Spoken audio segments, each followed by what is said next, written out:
Game of Thrones is currently the biggest and most expensive television series in the world. It's an epic medieval fantasy which mixes bloody family feuds with Tolkien-style swords and sorcery and apocalyptic battles with giants, dragons and the undead.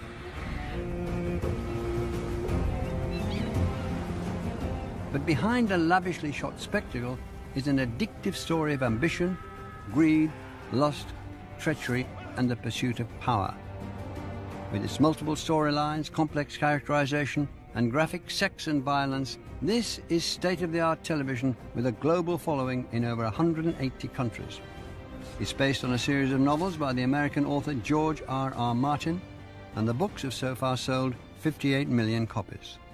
The South Bank Show went to America to talk to George R.R. Martin about his writing from the beginning until Game of Thrones. Although the imaginary medieval world of Game of Thrones is loosely based on episodes from European history, it was dreamed up in the New Mexican city of Santa Fe, where Martin has lived since the 1970s. Despite his success, Martin still lives in a relatively modest suburban home, but he's bought the house across the road as a study, library and trophy room. Welcome to Santa Fe and the land of enchantment and my library study. I bought a house down the street, so I won't have to work at home anymore. My wife liked that because now I actually have to put on some clothes instead of just going down in my bathrobe and working all day. And here, of course, is Robbie the Robot from my favorite science fiction film, Forbidden Planet. And also we have here my collection of miniature figurines, toy soldiers. We have the whole cast of Game of Thrones here. Hodor and Bran, and Robert, Tywin. This is Sansa building the snow castle. Up there, there's a miniature me surrounded by semi-naked female figures. I never dreamed I would have this kind of mega global success. And it's pretty overwhelming. It's pretty overwhelming, but it's something that you could never have dreamed of and certainly never realistically expected. It's catching lightning in a bottle. George Martin comes from humble origins. He was born in 1948 in Bayonne, New Jersey. His father was a dock worker, and the family lived in a low-income housing project by the water. I do think some of my desire to write and some of my desire to read was motivated by the limits of the life that I led. We didn't have much money to spend. We didn't own a car. My school was on 5th Street. I walked to it, and that was, for all intents and purposes, that was my world. My world was 5 blocks long. From an early age, George was aware of a lost fortune on his mother's side of the family, the Brady family, who once owned a successful construction business, a dock, and a grand house, all lost in the Great Depression of 1929.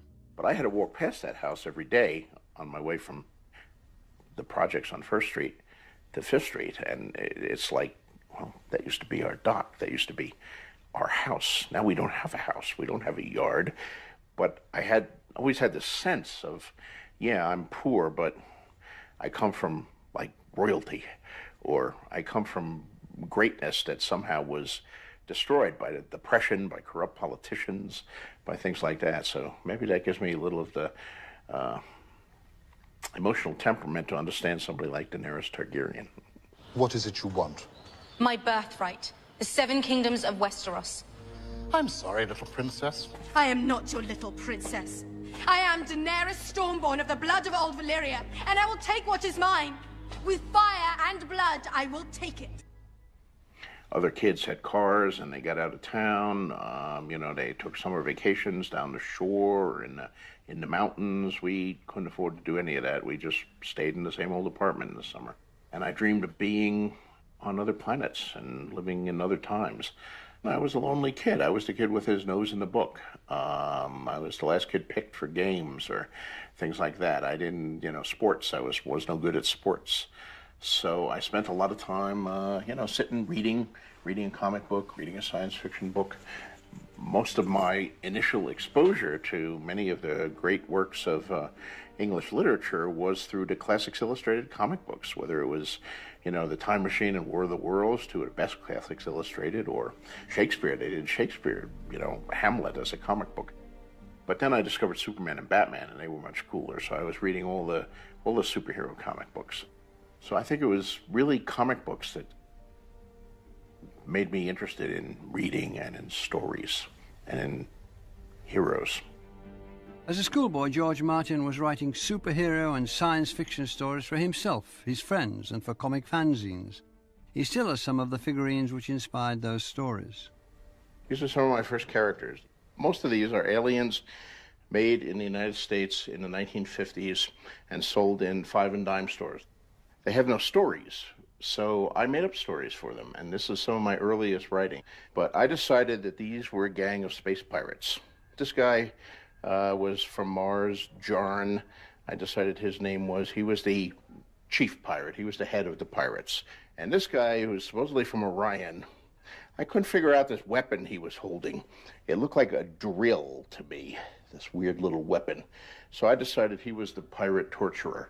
He would use that drill to drill into your knees or your head and get you to spill your secrets. I was a bloodthirsty little kid even then. But the black and white comic book world of aliens and monsters, superheroes and villains collided with reality when George went to college in Illinois in 1968 to study journalism. This was the height of the Vietnam War, and George had to rethink his worldview. I'd come from Bayonne, and, Bayonne was blue-collar and very patriotic, and, the United States could do no wrong, and et cetera. But college was an education for me. I remember being assigned to do a paper to research the Vietnam War, which before that I had just thought about, we're in another war and we're helping poor people defend themselves against evil communist aggression. And then I actually researched the war and the role of the French and, the complexity and the rigged elections, and, suddenly it didn't look at all so clear-cut to me anymore. And I gradually got radicalized, I suppose you would say. While still a student, George sold his first story, which appeared in the science fiction magazine Galaxy in 1971. The hero is a tale of a battle-weary soldier fighting on a distant planet who wants to retire and return to Earth. That was definitely an anti-war story and an anti-militarization story. It was actually triggered by people coming back from Vietnam, particularly Green Berets and all that, who'd been trained to respond violently to any kind of threat, and they had a hard time turning this off in civilian life.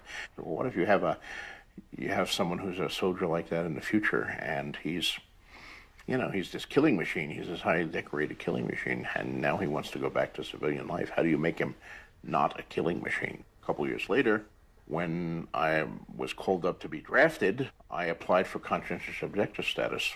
One of the supporting documents I submitted was that story, which was like a couple years before, so it clearly showed anti-military and anti-war sentiments, 2 years before my application, and perhaps gave my application a little more credence, so my draft board did give me conscientious objector status. Despite taking an anti-war stance over Vietnam, George Martin has constantly returned to warfare as a theme in his fiction. War is an important subject. It's there. It's all through human history. I mean, you go back and you read history. I've studied history all my life. I've read history. What is history? History is war. History is the history of war. The Romans versus the Carthaginians, the Greeks versus the Persians, the wars of the Italian city-states during the Renaissance, the 100 Years' War, the American Revolution, the British Revolution, the French Revolution. It's all wars and violence. It's the most important subject. Look at me. Stannis is a killer. The Lannisters are killers. Your father was a killer. Your brother is a killer. Your sons will be killers someday. The world is built by killers. So you better get used to looking at them.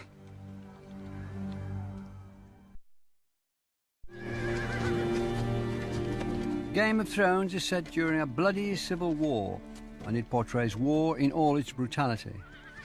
Epic fantasy is universally about wars. I mean, Tolkien, and even before Tolkien, E.R. Edison, the heart of epic fantasy always seems to be some great war or another.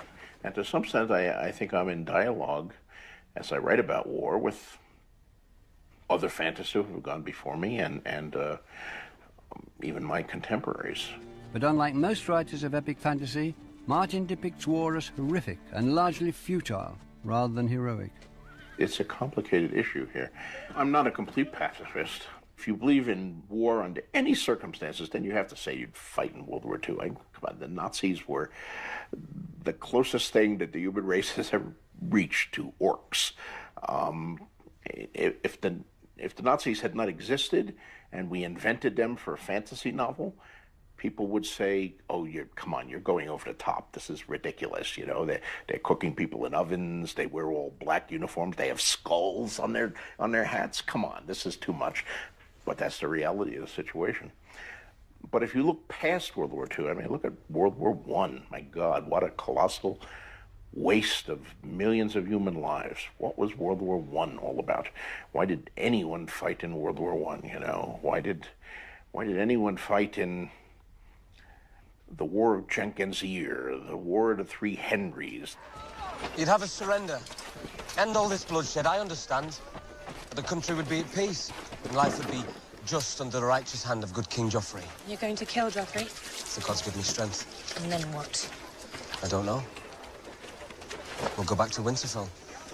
I have no desire to sit in the Iron Throne. So who will? I don't know. You're fighting to overthrow a king, and yet you have no plan for what comes after. First, we have to win the war. You go back and you look at these thousands of years of wars and what caused them, and, you know, most of the time it just doesn't seem worth it. George's route to epic fantasy was through a different literary genre. In the 1970s, he was building his career as a science fiction writer. This was a time when the Apollo moon landings were turning science fiction into science fact. When I was really young, I wanted to be an astronaut and go to the moon and walk on Mars. I used to wonder, would I live long enough to see men walk on the moon?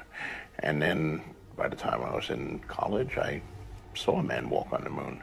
But I never dreamed that I would see men stop walking on the moon. It was great, you know, but it was also... Sometimes when a dream comes true, it's not as cool as the dream.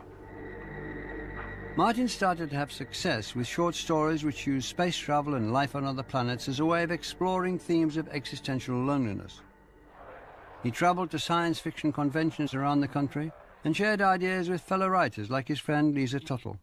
George is in that kind of cohort, I guess, of writers who were serious about what they were doing, loved science fiction, loved comics and movies, and making up stories set in outer space and thinking about things that didn't happen in this world. But at the same time, they were putting real emotion into it. One of the big voices in those days was Harlan Ellison. Harlan was always talking about the necessity of writing from the gut, of bleeding onto the page, of, you know, digging deep and you know, getting to powerful emotional material. That was the stuff. And that, I took that to heart. I said to myself, I need to write some stories that expose my vulnerabilities, that hurt in some sense, that where I'm getting at some truths is the way I see and experience the world. Martin started to win awards for his stories and went on to write a series of successful novels which reworked popular genres. He did not write the same book twice. He would write a huge, thick, beautiful space opera set on a dying planet, and then suddenly you're reading a riverboat novel. And suddenly there's vampires happening, and he's a different kind of writer. And it became obvious that George was a writer who wanted to try everything. I think genre is just a matter of furniture. The furniture doesn't matter. The human heart can be in conflict with itself in a story that takes place in a castle and that has dragons in it, and it can happen on a spaceship 10,000 years in the future, or it can happen in a suburban setting or in the streets of Bayonne, New Jersey to my mind, it always comes back to the human heart in conflict with itself. What Faulkner said, that is the only thing worth writing about. And that's the thing I always try to write about, regardless of what the setting is. But when George's fourth novel, The Armageddon Rag, was a commercial failure, he was forced to find work as a writer in television. My career as a novelist appeared to be over after that book. I couldn't sell my fifth novel. In 1986, he secured a job on the relaunched classic science fiction series, The Twilight Zone. Writing short stories and novels is a lonely experience. Going out to Hollywood, suddenly you're part of a staff of writers, and you're taking coffee breaks with them, and you're saying, here's the stuff I'm writing, and they're telling you what they're writing, and you're kicking around ideas, and you have a secretary to make coffee for you, and you watch dailies together of the show that's somebody wrote yesterday, and you're visiting a set and visiting with actors, and of course you're having meetings with the network and the studio, and you're going to premieres, and you're part of this larger world. Working as a writer in Hollywood was lucrative, but George found that writing for television had creative limitations. You write science fiction fantasy, you don't have to worry about budget. You can put anything you want on the page, and the reader's imagination supplies the rest. But when I was writing for Twilight Zone and Beauty and the Beast, and I was constantly getting notes, George, we love this is terrific, but it's 5 times our budget, so can you please cut 3 of these matte paintings, and gosh, you have 27 characters in this thing, could we have 6? And this big battle at the end where 2 armies of 100,000 people are fighting, could that be a duel between the hero and the villains? That would be good. In one episode of The Twilight Zone, loosely based on the King Arthur legend, George was told he could either have Stonehenge or horses, but not both. It's easy to see how his vision was restricted by the budget. Demon harlot! Oh, stop it, you old goat! The great side about working for Hollywood television is you are part of a collaborative medium. The bad side, you're part of a collaborative medium. And all these other people have their own ideas. They want to change this, they want to change that, you should rewrite it, the sponsor doesn't like it, the network doesn't like it, censors say this, standards and practices, and that kind of stuff can drive you crazy, and did drive me crazy after a certain amount of time. I could take it for a while, but at the end it wore me down. In 1991, frustrated by Hollywood, George decided to go back to writing novels where no one could interfere with his creative vision. And I started actually writing a science fiction novel that had been an idea I'd been playing with a long time, a book called Avalon. And I was working on Avalon, and it was coming pretty well. And suddenly the first chapter of Game of Thrones came to me, where they find the direwolf pups.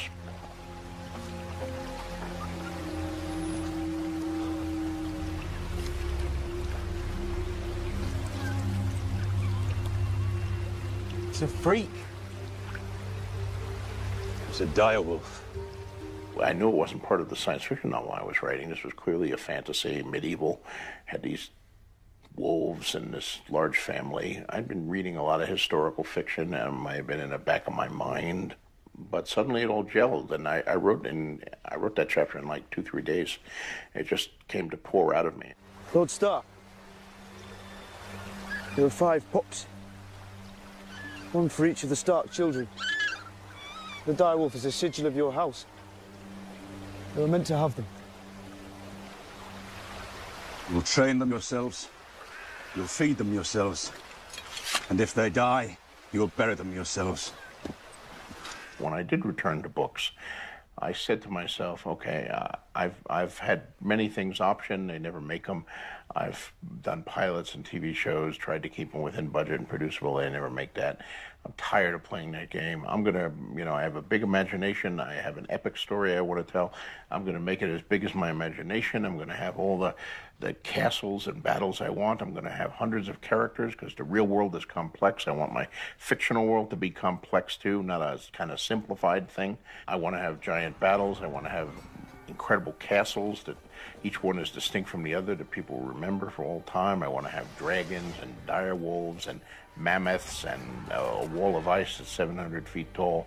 I want something huge and epic that can stand up there with Tolkien.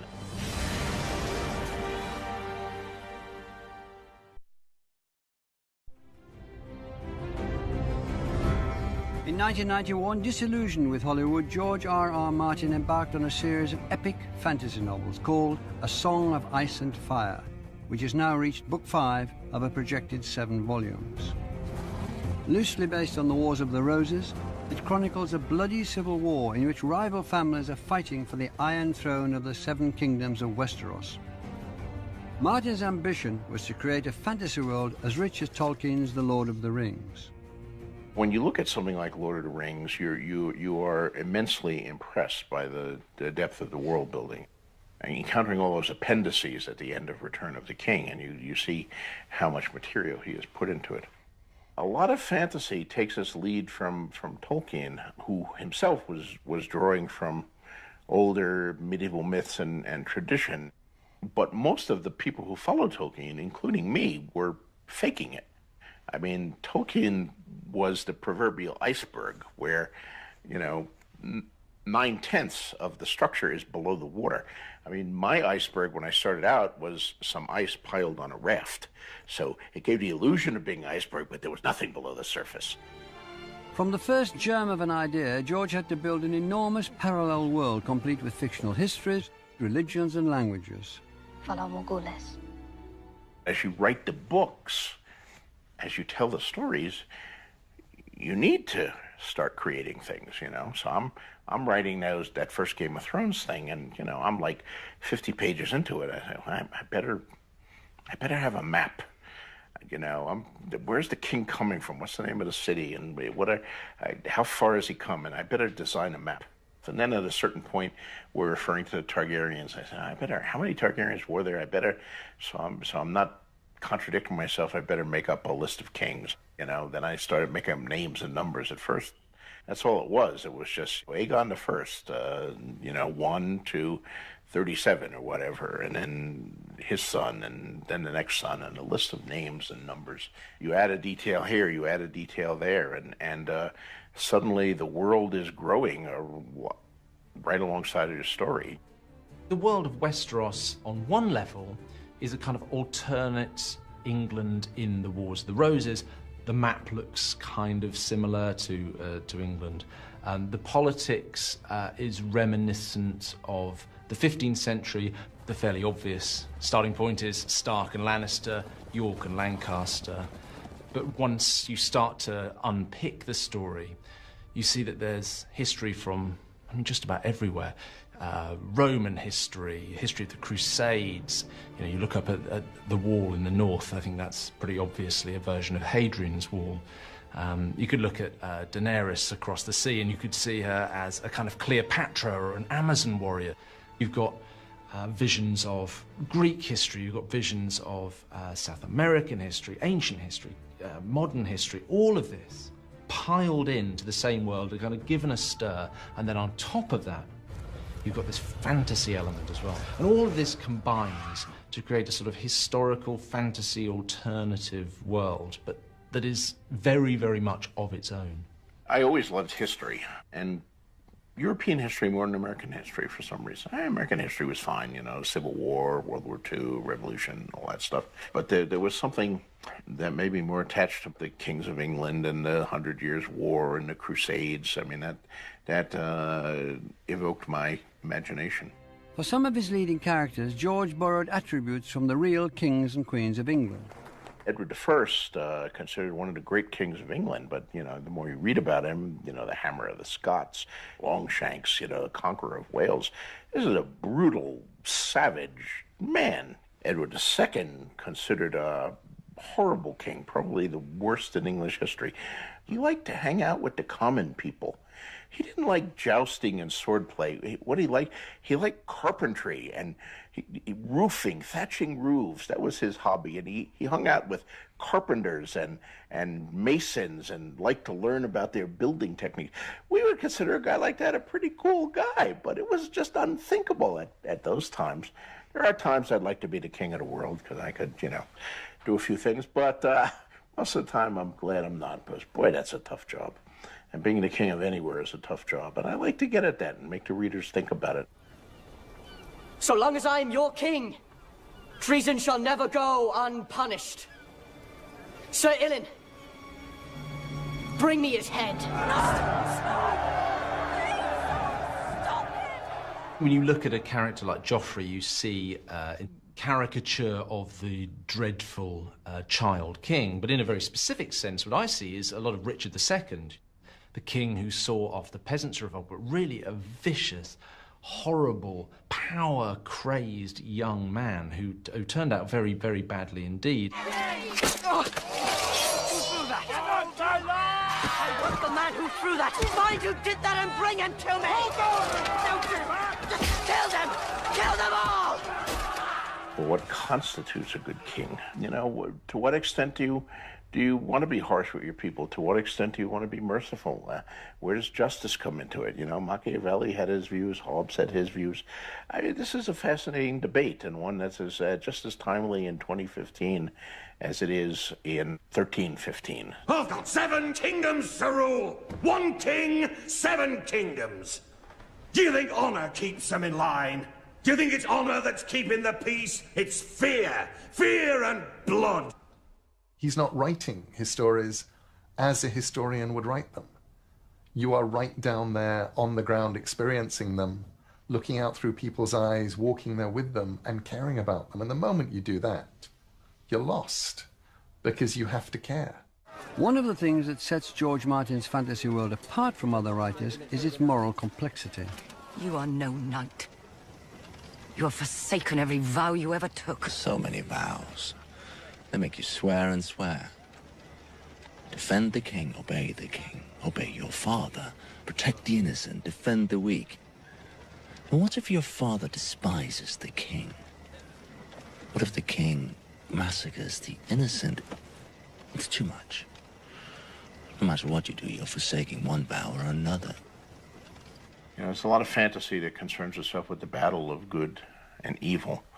And I think the battle of good and evil is a terrific subject for fiction.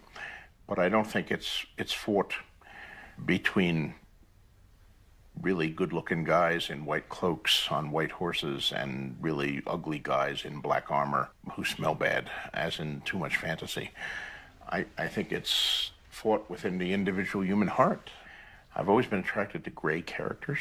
That's what I try to write, because I think those are real characters. Those are real human beings. Game of Thrones is written entirely in a series of extremely tight third-person viewpoints. So I'm not using first person, but I'm still focused. Each chapter has the name of an individual character, be it Tyrion, Arya, Ned, whoever it is. And during that chapter, you're inside his head. You know, I never go omniscient. So you're only seeing the things that he sees. You're hearing the things he hears. If something is happening in the next room or even behind his back, he's not necessarily aware of them, so you're not aware of them as the reader, and you're hearing the thoughts of that character. One of the most intriguing characters George has created is Tyrion the Dwarf. He is disadvantaged. He is a dwarf. He is despised by his father and his sister. You are an ill-made, spiteful little creature, full of envy, lust, and low cunning. He does have some advantages. He has a great family name. He has wealth. But he's also despised largely by the public. I wish I was the monster you think I am. I wish I had enough poison for the whole pack of you. Is this person a monster? Is this person a hero? This person is a human being. They're both. I'm guilty of a far more monstrous crime. I'm guilty of being a dwarf. You're not on trial for being a dwarf. Oh, yes I am. I've been on trial for that my entire life. The Golden Boy, the character who can have everything and do everything and is, you know, the superhero, to my mind is less interesting. The Golden Boy of Westeros is Jaime Lannister. He's the guy who has it all. He comes from the most powerful family. He's the greatest swordsman in the land. He's incredibly handsome. How old are you, boy? 10. 10.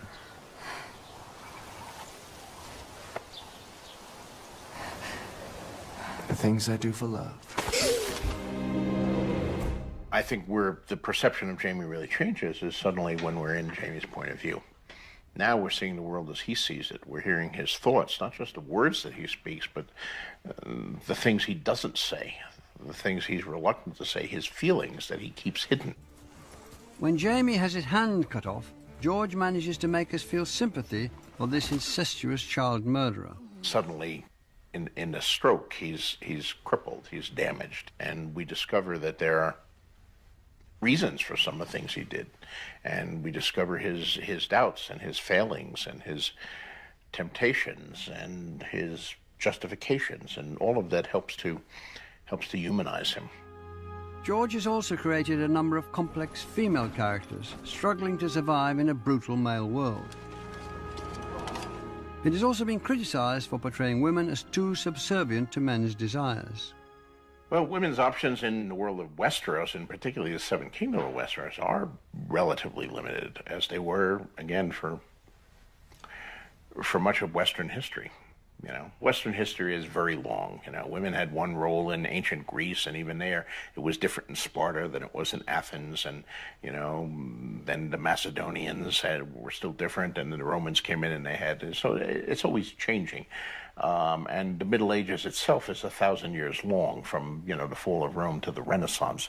And during that 1,000 years, there were great differences according to country and according to time in the status accorded to women.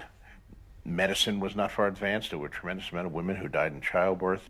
Highborn women had more advantages, but in some ways also more disadvantages. They were more likely to be sold off for a political marriage. And, you know, oh, good, I have a daughter. I can marry him, you know, my 12-year-old daughter to the 75-year-old guy in the next county and hopefully get his land. Middle Ages were not a kindly time for women. Now, that's not to say that it was true of all women. There were certainly powerful women and charismatic women, but nonetheless, it was, these were not egalitarian centuries.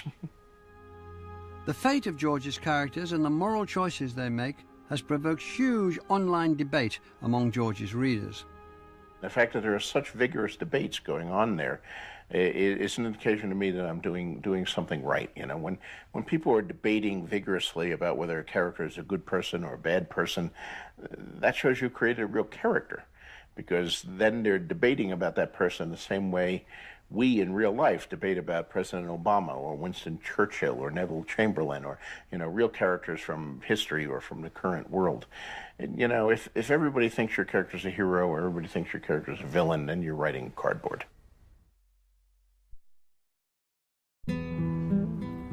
George R.R. Martin's A Song of Ice and Fire was launched as the TV series Game of Thrones in 2011. It's currently the biggest and most expensive television series in the world. George likes to host free marathon screenings of the series at the cinema in Santa Fe, which he recently bought to save from closure. It's just good storytelling. It is. It is everything horrible about humanity that we're not supposed to enjoy, but really is kind of enjoyable to watch.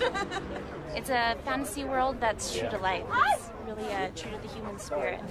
He's sort of the dire wolf representative in the real world here. I think it's a wonderful political allegory. I think it's absolutely about the misuse of power.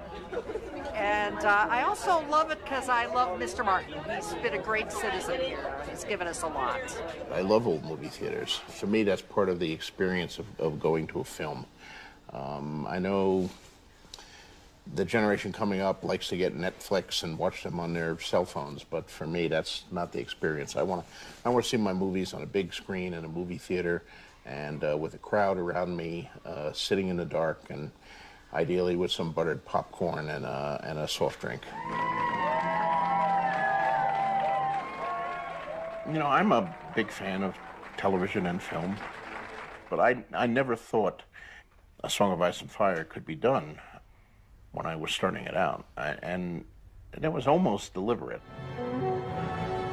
But when Peter Jackson adapted the Lord of the Rings trilogy for the big screen, he demonstrated that epic fantasy could be brought to life using modern cinematic techniques and digital wizardry. The films were a massive global hit. And Hollywood is basically imitative, so, you know, if a movie about a clown does well, everybody wants a movie about a clown. Epic fantasy had done well. Suddenly every studio in Hollywood was looking for their own Lord of the Rings. George received a lot of offers to turn his books into a movie, but they all wanted to simplify the story. It took Peter Jackson 3 movies to make Tolkien's Lord of the Rings. He still had to cut things. It would take 3 movies for Storm of Swords alone. And if you figure like 2 movies for Game of Thrones and 2 movies for Clash of Kings, you're already up to 7 movies, and you're halfway through the series. Nobody's going to commit to that. And of course, they wouldn't commit to that. The people I met with for movies said one of 2 things. They either said, we'll just make the first movie, and then after that's a hit, then we'll make more. Well, of course, if you go down that route, then you have Philip Pullman's His Dark Materials. Great fantasy. They made the first movie, didn't do as well as they expected. You'll never see the second movie. You'll never see the third movie. So I didn't like the idea of that broken kind of series. Or alternatively, they said, well, we have to find, yes, it's true, it's too complex, it's too big the way it is, but we have to find the central arc. And we've decided the central arc is Jon Snow. The whole movie will be about Jon Snow. Or the central arc is Daenerys. The whole movie will be about this exiled princess, and she gives birth to dragons, and that's what your movie is about. I said, well, that might be a good movie. That would be interesting, but it wouldn't be my story. My story is a combination of stuff. And I was in a fortunate position because, you know, I'd worked in Hollywood. I didn't live an extravagant lifestyle. I'd saved my money. I'd paid off my debts. And now I had a best-selling series that was bringing in a lot of money. I didn't need the money. So I had the power to say the sexiest word in Hollywood, no. No, thanks. Appreciate the offer, but nah, don't think we want to do it. But George's books found their way into the hands of 2 young producers who had something different in mind. I started reading and got to the scene where Bran is pushed out the window, and thought, oh, I didn't see that coming, and got a few hundred pages more into it, and called Dan, who was an old friend, and we went to graduate school together, and I knew that he also grew up reading fantasy, and said, I might be losing my mind, but I think this is the most fun I've had reading a book in as long as I can remember. He brought us back to that experience of compulsive reading that we had when we were kids, where you would sit in a comfortable chair for 8 hours, read 200-300 pages in a sitting. By kind of grafting adult psychological reality onto a genre that was so formative for us. So it was a potent combination that he pulled off so deftly, and, you know, not just once, but again and again and again. Benioff and Weiss saw the potential to turn George's novels not into a film, but into a television series for the groundbreaking American cable channel HBO. What he does with his genre is very similar to what HBO has been doing to the genres, with the gangster genre, the Western, the history, and the cop show. Like, it's what they've been doing for years. It's the shows that they made that have kind of ushered in the golden age of television. Books is full of sex, they're full of battles, they're full of violence, none of which is ever going to get past the network censors. HBO was definitely the place to be. I mean, The Sopranos, Deadwood, Rome, you know, incredible shows, dark shows, powerful shows, shows with violence, shows with sexuality. They would get behind a project and they would give it a solid commitment. We'd never produced anything for television before. We'd never produced anything for film or internet or anything. We'd written before, but we never produced. So when we went to George, it was probably like that bluff where you mistakenly think you have a straight and you actually don't. But we were so confident that I think we convinced George that, well, these guys seem like they really know what they're doing. I said, I want it done. I want a faithful adaptation of the books. And they said, that's what we want to do. And we had just a great lunch. We talked for hours. The lunch turned into dinner. George tested Benioff and Weiss's knowledge of his books with an obscure question about the character of Jon Snow. And he got this sort of, you know, shrewd look on his face, and he said, so, who is Jon Snow's mother? And oddly, luckily, Dan and I had been talking about this the night before, and we didn't know, but we had theory about it, so we kind of looked at each other, and then one of us said the answer that we thought. And he didn't say yes or no, but he got this little smile, and then, you know, the next we heard was George has approved your bid or whatever you call it. So at the end of it, I said, okay, yeah, I'll give it to you. Go take it into HBO, and run with it. Game of Thrones is now the most popular and the most expensive television series in the world. It has a cast of thousands and is filmed on location in Iceland, Spain, Malta, Croatia and Northern Ireland. George R.R. Martin's vision has a global appeal. I don't know whether George is channeling the zeitgeist or George has changed the zeitgeist, but I think it's very true. He's a part of the reason the books and the series have become so popular. It obviously speaks to the way a lot of people feel. We've talked to people from Russia, people from Brazil, people certainly in the States, and you hear it's like Game of Thrones here. It's like the government is just like Game of Thrones, and I've heard that applied to Putin. I've heard it applied to Assad in Syria. I've heard it applied to Republican politicians here, and it's just everywhere. But there's a problem now. The TV series has caught up with the novels, and George is nowhere near finishing the 6th volume.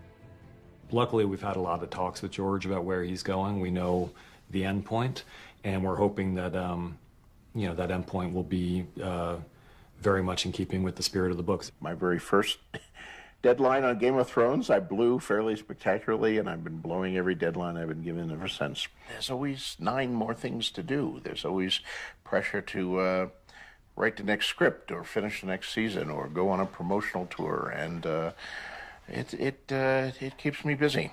Fans of George's books have been getting increasingly impatient. Websites and blogs have appeared angrily demanding that he hurries up and completes the series. As early as 2009, his friend and fellow writer Neil Gaiman famously came to his defense. I told the world, George R.R. Martin is not your bitch. And it turned up, much to my surprise, on T-shirts, on badges. Somebody even wrote a George R.R. Martin is not your bitch song.